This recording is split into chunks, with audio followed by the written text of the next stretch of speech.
అందరికీ నమస్కారం. రేపు 19న బిఆర్ అంబేద్కర్ గారి విగ్రహావిష్కరణకు మన ముఖ్యమంత్రి వర్యులు వస్తూ ఉన్నారు కాబట్టి రాష్ట్ర ప్రజలందరి దేవుడి కార్యక్రమానికి ఎవరిని పిలవాల్సిన అవసరం లేదు.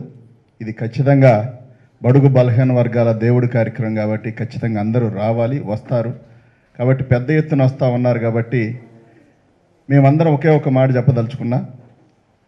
ఏనాడు ఎప్పుడు చూసినా గత ప్రభుత్వాలు అంబేద్కర్ గారిని ఓట్ల కోసం వాడారే తప్ప ఏనాడు కూడా మన మీద ప్రేమ ఉండో, ఆయన మీద ప్రేమ ఉండో ఏనాడు మాట్లాడిన వ్యక్తులు దాఖలాలు లేవు. అలాగనే ఇవాళ జగనన్న వచ్చిన తర్వాత మాటలు తక్కువ మాట్లాడుతూ అదేవిధంగా పని చేసి చూపిస్తూ చంద్రబాబు నాయుడు కంపల్లో తొప్పల్లో మహానుభావుడు విగ్రహాన్ని పెట్టాలనుకుంటే జగనన్న మాత్రం వేల కోట్ల రూపాయల స్థలంలో విజయవాడ నడిబడిలో మరి పొద్దున్నే లేస్తే ఆయన కనిపించేలాగా ఇటు నుంచి వెళ్ళినా ఇటు నుంచి విజయవాడకి ఎంటర్ అయినా కానీ అంబేద్కర్ గారి విగ్రహం కనిపించే విధంగా అణగారిన జాతుల నుండి అదేవిధంగా అణిచివేత నుంచి ఆకాశం ఎత్తి ఎగిసిపడ్డ అంబేద్కర్ గారి విగ్రహాన్ని మరి విజయవాడ నడిబొడ్డులో పెట్టడం చాలా సంతోషంగా ఉంది. కాబట్టి ఈ విధంగా ఇవాళ పోస్టర్ ఆవిష్కరణ అదేవిధంగా రేపు ఓపెనింగ్ చేస్తూ ఉన్నందుకు సందర్భంగా జగనన్నకి ఎల్లవేళ మా జాతులన్నీ కూడా ఈ దేశ ప్రజలందరూ కూడా రుణపడి ఉంటారు. ఎందుకంటే దేశంలోనే ప్రపంచంలోనే అత్యంత ఎత్తైన విగ్రహం ఎక్కడా కూడా ఇంత పెద్ద విగ్రహం లేదు, ఇంత బాగా వచ్చిన విగ్రహం కూడా లేదు. ఎక్కడ కూడా ఏదో ఒకటో చెప్తా ఉన్నారు, కానీ మన విగ్రహం విషయంలో మాత్రం ఎక్కడా కూడా చిన్న మచ్చ కూడా లేకుండా, చిన్న ఇబ్బంది కూడా లేకుండా పెట్టారు. కాబట్టి ఎల్లవేళలా మేమందరం జగనన్నతోనే మా ప్రయాణం అనే విధంగా మా ఆశలను ఆశయాలను తీరుస్తూ ఉన్న జగనన్నకి తోడుగా ఉంటూ మేము ముందుకు ప్రయాణం సాగిస్తామని చెప్పి తెలియజేస్తూ సెలవు తీసుకుంటా ఉన్నా. థ్యాంక్ యూ నాయన. అట్లాగే రాష్ట్ర వైఎస్ఆర్సీపీ ఎస్సీ విభాగ అధ్యక్షులు సోదరులు జూపుడి ప్రభాకరరావు గారిని మాట్లాడుతూ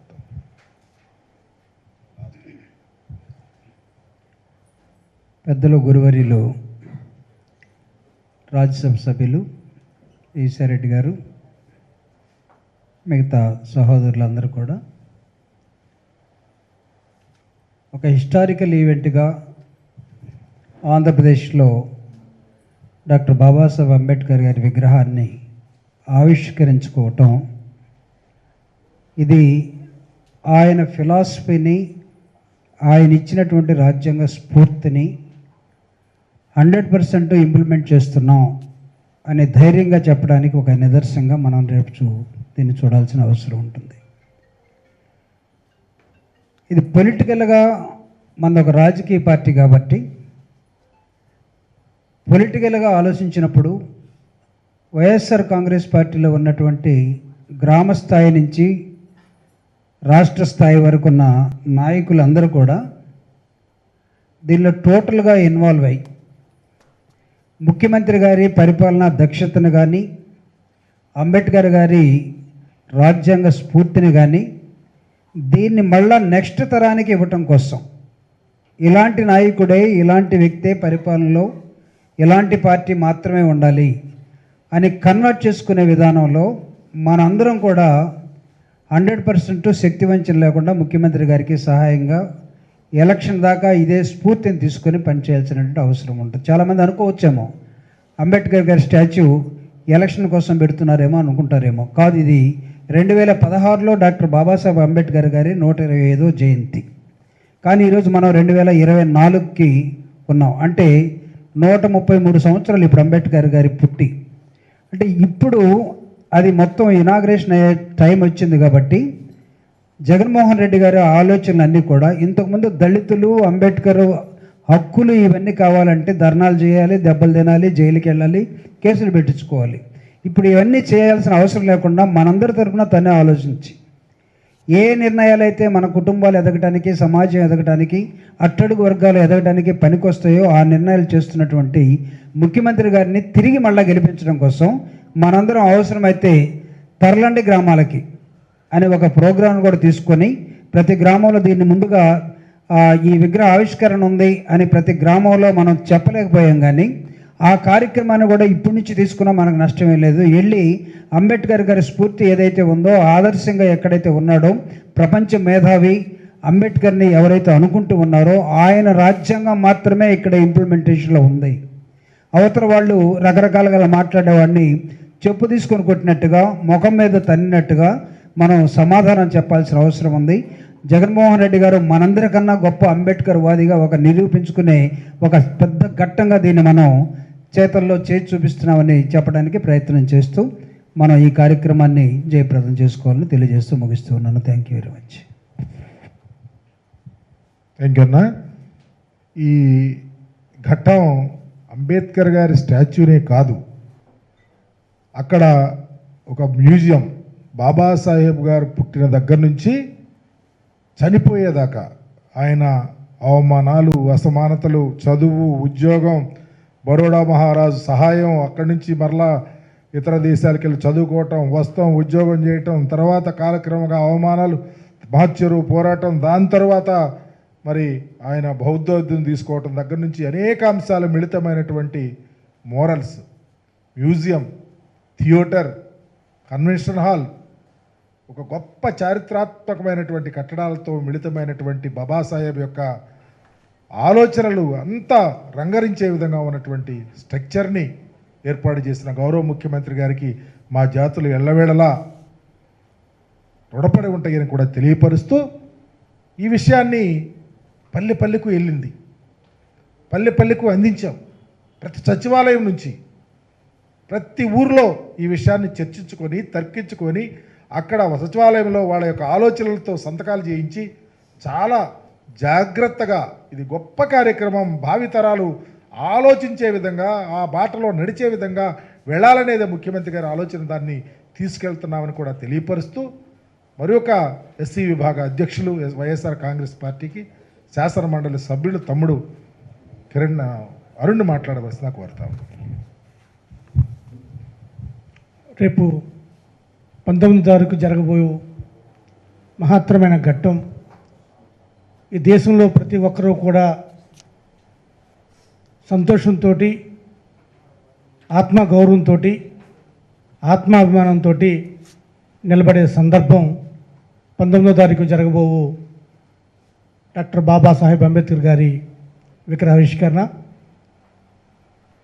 ఆయన ఆశయాల్ని, ఆయన ఆలోచనల్ని ఈ దేశంలో ఏ నాయకుడు చేయనంతగా, ఆయన ఆలోచనల్ని మిన్నగా, ఆయన ఆశయాలకి మిన్నగా దేశంలో ఏదైనా నాయకుడు చేశారంటే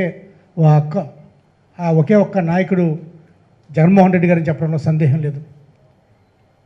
ఎందుకంటే సోషల్ ఇంజనీరింగ్లో కావచ్చు, సోషల్ పిరమిడ్ని కావచ్చు తిప్పి, ఎవరైతే అట్టడుగు స్థాయిలో ఉన్న అత్యధికుల్ని పైన పెట్టిన వ్యక్తి జగన్మోహన్ రెడ్డి గారు. జగన్మోహన్ రెడ్డి గారి ఆలోచనలన్నీ కూడా బాబాసాహెబ్ గారి ఆలోచనలతో పుట్టినవి.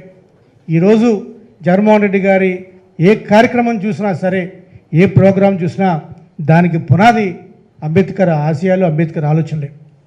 అది ఉమెన్ ఎంపవర్మెంట్ కావచ్చు, రిజర్వేషన్స్ కావచ్చు, లేకపోతే దళితులకు అత్యధిక సీట్లు కావచ్చు, ఓబీసీ రిజర్వేషన్స్ కావచ్చు, బీసీ రిజర్వేషన్స్ కావచ్చు, ఏది చూసినా సరే ఆ ఆలోచనలకి పునాది అంబేద్కర్ ఆలోచనలు, అంబేద్కర్ రచనలే.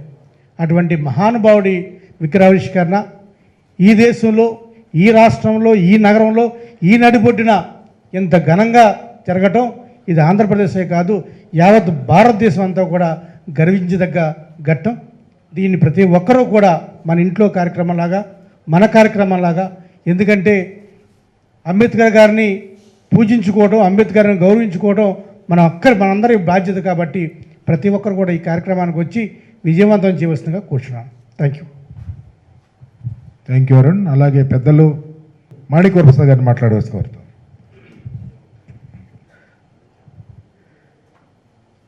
చాలా అద్భుతమైన కార్యక్రమం, ఒక చారిత్రాత్మక సన్నివేశం రేపు 19వ తారీఖు జరగబోతూ ఉంది.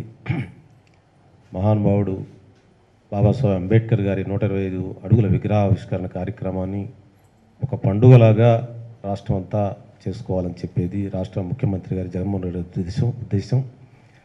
ఎందుకంటే ఆంధ్రప్రదేశ్ అనగానే చాలామంది బయట ప్రపంచం చెప్పుకునేది ఏంటంటే ఇక్కడ కులాలు ఎక్కువ ఉంటాయి, కుల వ్యవస్థ బాగా ప్రాధాన్యతగా ఉంటుంది, కుల అసమానతలు ఎక్కువ అని చెప్తారు.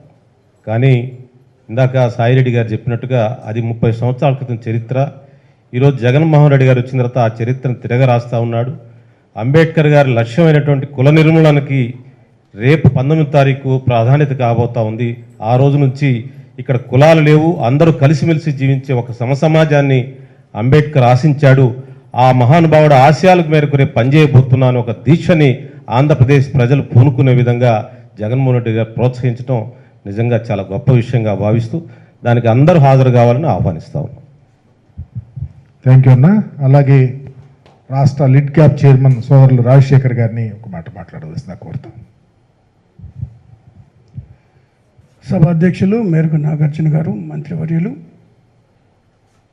మరొక మంత్రివర్యులు సురేష్ గారు, వేదిక మీద ఉన్నటువంటి ఇతర పెద్దలు, అదేవిధంగా ఈ కార్యక్రమానికి ముఖ్య అతిథులు, పెద్దలు, పూజ్యులు, రాజ్యసభ సభ్యులు విజయసాయిరెడ్డి గారు, ఈరోజు జరుగుతున్నటువంటి ఈ యొక్క కార్యక్రమము రేపు 19వ తారీఖు అంబేద్కర్ గారి యొక్క విగ్రహ ఆవిష్కరణను విజయవంతం చేయాలనేటువంటి ఉద్దేశంతో మరి ఈరోజు అందరు పెద్దలందరూ కూడా కూడి దాన్ని విజయవంతం చేసే దిశగా జరుగుతున్నటువంటి కార్యక్రమం ఇది.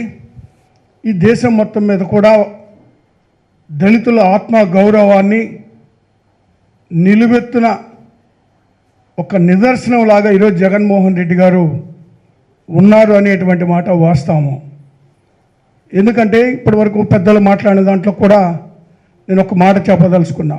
ఇదే ప్రాంతంలో మనం అధికారంలోకి రాకముందు తెలుగుదేశం పార్టీ అధికారంలో ఉన్నప్పుడు ఈ ప్రాంతంలో ఉన్నటువంటి ఒక వర్గము దళితులకి అద్దెకు ఇళ్ళు ఇవ్వనటువంటి పరిస్థితులు కూడా ఉన్నది నేను చాలా స్పష్టంగా చూసాం. ఎవరో కాదు, నేనే ఒకప్పుడు అద్దెకి ఇల్లు కావాలంటే విజయవాడ పట్టణంలో కులం అడిగినటువంటి పరిస్థితులు ఉన్నాయి. అలాంటి పరిస్థితి నుంచి మనం అధికారంలోకి వచ్చిన తర్వాత వైఎస్ జగన్మోహన్ రెడ్డి గారి నాయకత్వంలో కుల నిర్మూలన కార్యక్రమం అనేటువంటిది చేపట్టడం జరిగింది. అదే విజయవాడ నడిబొడ్డులో డాక్టర్ బిఆర్ అంబేద్కర్ గారి యొక్క 125 అడుగుల